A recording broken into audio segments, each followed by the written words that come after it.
That's gonna show you what I want.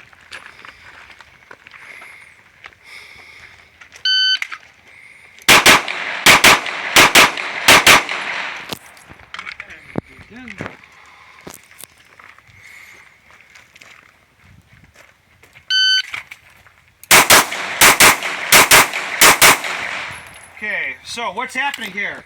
Once again, no time limit for that. Why no time limit, anybody? That's not what we're measuring. It's not what we're measuring. I don't care. I want you to draw to a grip that you consider good, that you consider the grip you want. Okay, we're not assessing that first shot time. Okay, we're gonna put your sight in the center of the target here, and then you're gonna pull the trigger twice, about as fast as you can pull it. Okay, and then we're gonna repeat that process for a total of 4 pairs, with 8 shots in total. Okay, does that make sense to everybody? Now, you're going to shoot the gun faster than you're comfortable. We're forcing you to shoot the gun in a way that's uncomfortable, and this is so we can kind of more quickly assess what's going on with your grip. All right? So we're not really measuring the outcome here. Like, if you're not shooting all A's, that is not a problem. Okay? What we want is that if you have shots going into the C zone over here, or going up and away, that you assess that. You're like, yep, I saw that happen. Let's say Ben has a hit right here, and I walk up and I'm like, Ben, what happened with this? Yes. If Ben goes, I don't really know, I guess I should just slow down. That's not really productive for any of us. Like that, like, okay, great, Ben, I'm glad you're here. But if Ben's like, it was my second shot, I felt my hand clamp down and I felt myself push into it, I'm really sorry, it won't happen again. You don't have to apologize. Sorry. Sorry. That would be a really good answer, because then we can like, oh, Ben's paying attention. He felt his hands do that. He felt himself push into the gun. Right. It is our goal here that you can see and articulate what's happening, even if you're not getting the outcome you want. Does that make sense to everybody? That's how you're going to improve. Okay, so let's start talking about how we're going to hold our guns. Everybody I see with their firing hand on the gun, it looks like this. Okay, high up on the back strap, hand like so. This is the position you see from everybody, yeah? Okay, the interesting question here is how much pressure.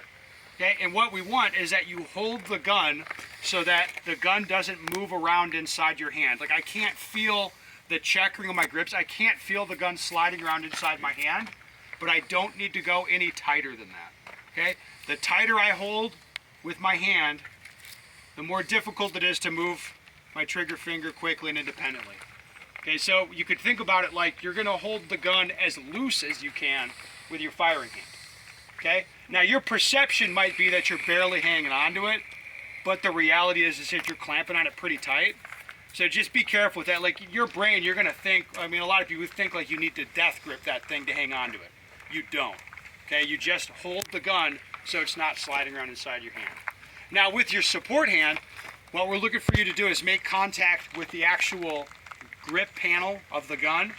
Okay, so I want to make tons of contact in there. The easiest way to do that, I think, is run my hand into the trigger guard here, wrap my hand around and crush. And I want to feel the checker, feel the grip going into my support hand. Okay, now with my support hand, nothing really bad is going to happen if I clamp really hard. I mean, I'm not using that hand for fire control.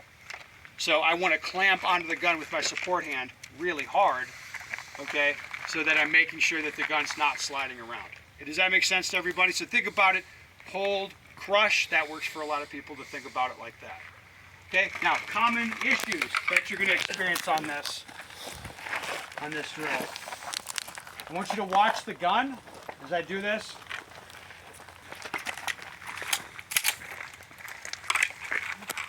Again, watch the gun in my hand.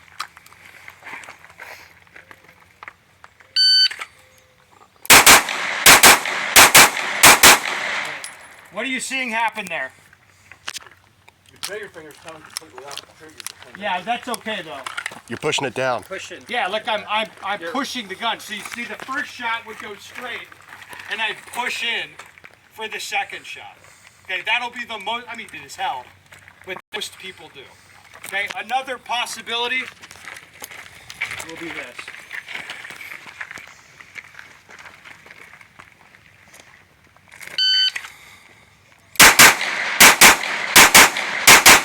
All right, what are you seeing there? Guns all over the place.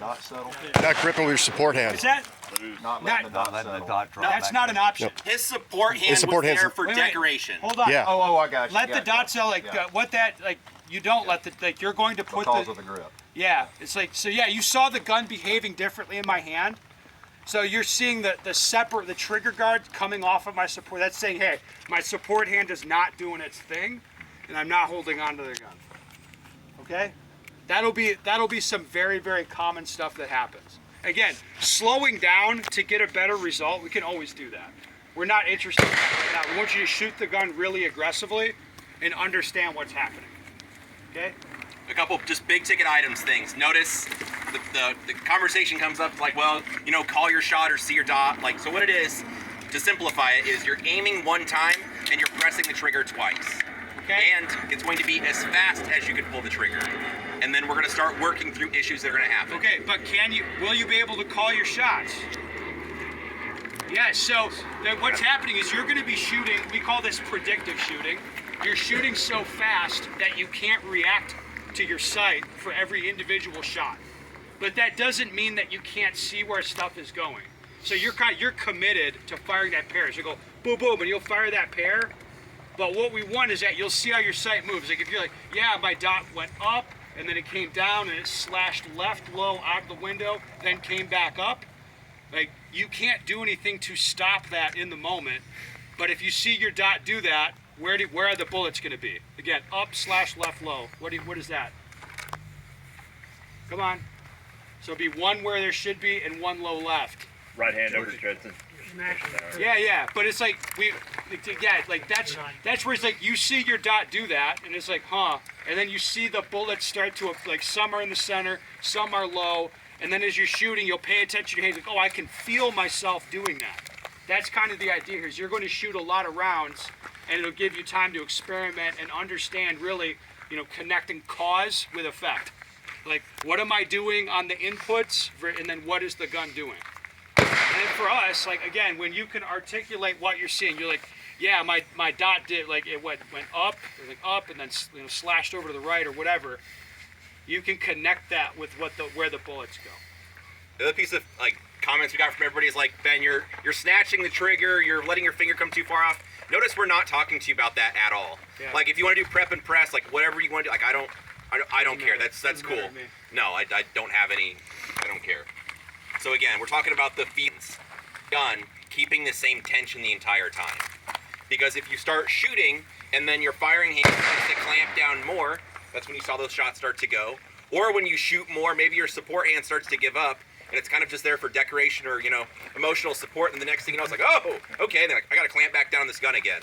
So it'd be drawing the gun, holding a grip and a grip pressure, and then keeping that pressure the entire time you shoot without having one hand do more or less. Right. And then separating the two between just holding the gun and just crushing the gun and having two different levels of pressure. It sounds simple, but it's very difficult to do. Yeah, so what we're looking for is that your shooting and your grip, the way you're interacting with the gun, it is consistent. It's the same every time, okay? It is durable, meaning it's not changing as you're shooting multiple rounds, right? Most people, as you start to stack more and more rounds, like your left hand might just leave the exercise. Oftentimes your firing hand is going to tense up. We don't want that. We want it to be durable. It stays the same. And that if you're doing that, then your gun will behave very predictably, meaning you will understand how aggressively you can shoot and get the outcome you want. Okay, does that make sense to everybody? Okay, we're going to be shooting in 3 relays. Each group will shoot